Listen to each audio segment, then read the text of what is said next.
I wanted to provide you with a board director briefing of the things I'm observing in the board search, board recruitment market.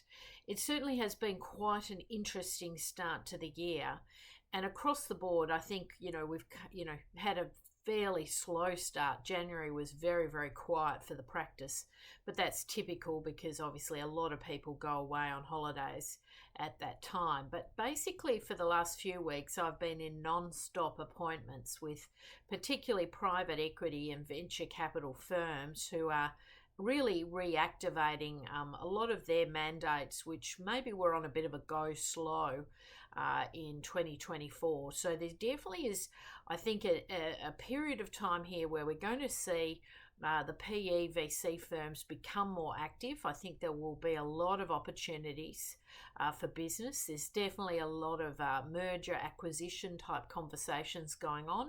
There are also some companies that are preparing to list on the Australian Stock Exchange. So there are some real positives in the market. And keep in mind, I think overall there's a lot of economic sort of downturn. Cost of living pressures are still there. The fundamentals are still there. We're about to head into an election cycle.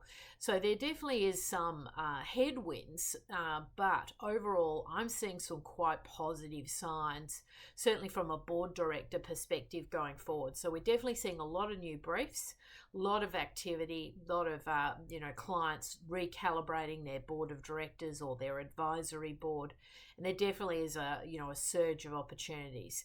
A couple of the markets that are really, really active for us is that whole technology, AI, digital transformation, cyber security piece. That is still very, very active, and we have a lot of mandates in that area.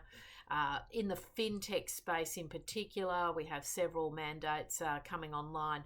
So there definitely is a lot of activity where there's disruption, technology, that intersection between solving complex business problems and technology across all different industries. But certainly we're seeing a lot across telco, energy, financial services, banking, some of those legacy sort of industries definitely looking for change, competitive advantage. And so you're seeing these briefings coming into the market. Across the board, when we take briefs from clients, they want their wish list. They want generalists, they want specialists, they want the combination, they want people who can roll the shirt sleeves up, they want people who can activate their business networks. There's no kind of traditional kind of easygoing kind of board appointment, cookie cutter approach. There's not really a huge demand for what we call sort of independent board directors who are just going to sit there from a governance perspective. I think there's an expectation now that everyone around the table has a good understanding of governance. There's definitely been a step up in the professionalism, the professional development that goes on around the sector.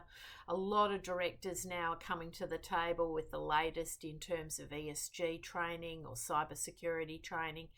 They're staying very fresh and current. So there's definitely a huge shift in the briefs, in that there's a lot more specifics coming through. We need to have this, and this experience.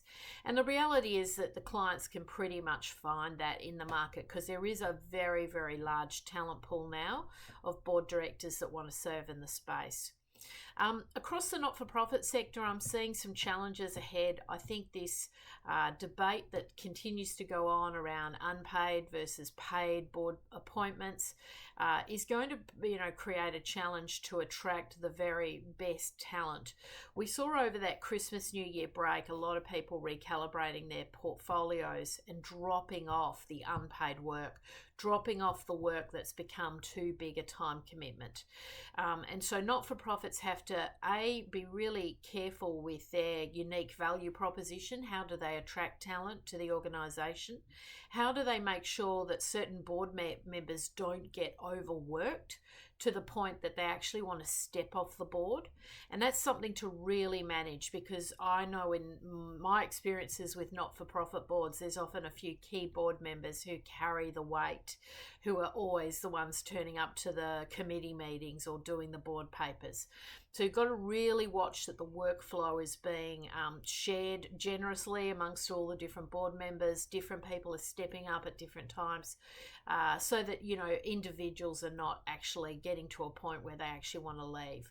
You will find it increasingly hard to attract talent to these organisations. And right now, if you go onto the AICD job board or any of the boards around town, you'll see the vast majority of roles being advertised in the market are unpaid, not-for-profit board roles, and they're going to struggle. So you've got to really get that value proposition right and think about ways you can attract. And even if you can't pay board fees, think about investing in board members' professional development or their professional fees to really try and make it attractive to serve on the board, and then really watch that time commitment piece so that people don't get overworked. Early stage, high potential companies, really exciting. We're working with a number of them at the moment, and you know, it's an area of the market that's still very, very busy. And of course, government boards, a lot of government board refreshment. In West Australia, they're in caretaker mode at the moment, most likely a Labor government to be returned there, but there might be a change of a few seats, but that will result in a little bit of light board refreshment as the second half of the year comes online. In Queensland, we've had a change of government. There's definitely board refreshment taking place across the state, and in all the different states. I'm definitely seeing a real shift towards much more professional processes around board recruitment. So government boards continue to be a very prestigious appointment opportunity. Across the board, we definitely see this year ahead being busy, very positive. I'm definitely getting a lot of opportunities coming across our desk. So please make sure you're on the Tiger Boards registry. That way you can get exclusive alerts about roles and opportunities that are coming through our practice. We can give you a heads up, and we can come out and privately brief you about roles and opportunities. But overall, I'm seeing the year ahead to be quite positive. Certainly in the last 4 weeks, it's started to really ramp up, and I'm expecting the next 4 weeks are going to be very, very hectic as the board search practice really activates.